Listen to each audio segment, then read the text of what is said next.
দেখাইয়া রাজা হইছি আসি মহাসুখে। আমি এই গানটি দিয়ে আজকে আপনাদের সাথে কিছু পরামর্শ করব। জন্য যদি আমি কিছু আপনাদের সামনে পরামর্শ করি, তো পরামর্শটি কেমন হবে আশা করি সবাই ভালো লাগবে। তো আপনারা কমেন্টে জানাবেন ভালো লাগলে। তো চলুন আজকের ভিডিওটা শুরু করি।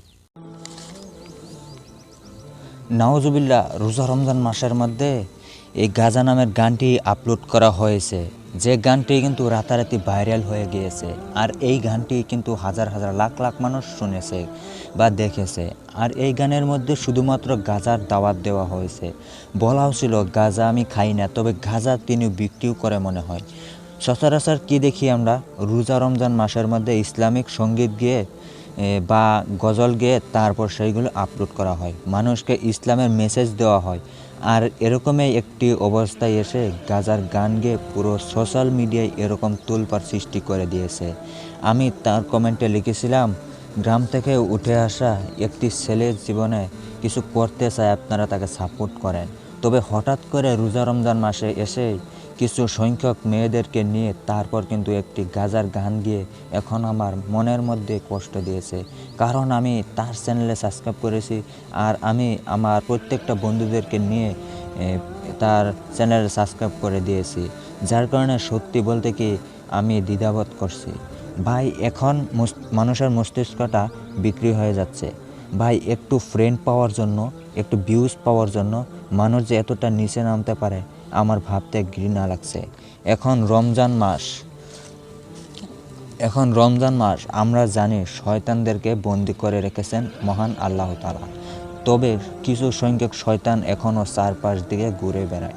আমি জানি না যে হঠাৎ করে ছেলেটির মাথায় এমন কি ঢুকে পড়লো, রোজা রমজান মাসে এসে গাজার গান বের করলো। এখন তারা আমার ভিডিও দেখে বলতে পারে এই ভিডিও তো গাজার গান গায় না।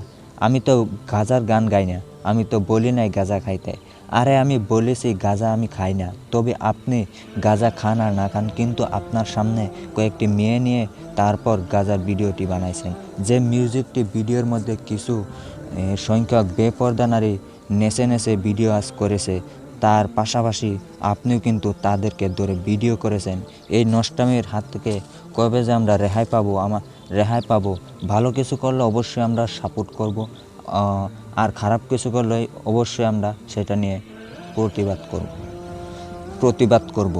আর দেখেন, রোজা রমজান মাসের মধ্যে গাজা নিয়ে তিনি গান গায়। আসলে মানুষের এই জ্ঞান ধারণায় নিয়ে আমি কোনো প্রশ্ন করতে চাই না, কারণ এখন তাদেরকে প্রশ্ন করে কোনো লাভ নেই। এখন তাদের ফসটা ফ্রেন্ড পাওয়ার জন্য নিজের জীবনটা যেভাবে বিলিয়ে দিচ্ছে, সেইভাবে শেষ করছে অসংখ্য মানুষের জীবনটা। রোজার মাসে এই গানটা দেখে মানুষ কি শিখতে পারবে? যারা রোজা রেখে এই সকল মানুষ মেয়েগুলিকে দেখবে, তাদের রোজা তো হালকা হয়ে যাবে। এখনকার মেয়েরা জানে তাদের শরীরটা কিভাবে দেখালে অসংখ্য ছেলেরা তাদের প্রতি সিরিয়াস হবে। যখন তারা সেলিব্রিটি হয়ে যাবে তখন তো আর কোনো কথাই নেই। একের পর এক গানগুলা আপনাদেরকে উপহার দিয়ে যাবে। আজ গাজা কাল কলকি, গান যেন তাদের হাত থেকে আর রেহাই পাবে না। গান তো তারা বানিয়েই যাবে। ভাই এই ছেলেটা কিন্তু ভালো ভালো গান গাইতো, তবে হঠাৎ করে তার মাথার মধ্যে কেন জানি বুদ্ধি ঢুকিয়ে পড়লো, কুপরামর্শে এখন একটা গাজার গান গায়ে শুরু করলো। আমি এখন আহ্বান জানাবো, ভাই আপনি যেন পরিবর্তী এরকম গান আর যেন না গান। আরও যদি গান আপনার যদি এত ইচ্ছা থাকে, তাহলে রোজা রমজান মাস যাক, তারপর আপনি যা ইচ্ছা তাই করেন, কোনো সমস্যা নেই। রোজা রমজান মাসে এই গান বাদ দিয়ে যদি ইসলামিক সঙ্গীত বা গজল গাইতেন, তাহলে কিন্তু রোজা রমজান মাসে মানুষের কিছু শিখতে পারতো, জানতে পারতো। কিন্তু আপনি যে গানটি মানুষের উপর উপহার দিলেন, সেই গানটি দিয়ে কিন্তু মানুষের মন আপনি জয় করতে পারেননি, শুধুমাত্র মানুষের মনে আঘাত দিতে পেরেছেন। যে গানটি নাকি শুনে মানুষ কিছু শিখতে পারে, জানতে পারে, মানুষের মন জয় করতে পারে, সেটা হচ্ছে গান। অনলাইনে হন আপনার একজন শিক্ষক, সবার মাঝে ছড়িয়ে দেন শিক্ষকের আলো।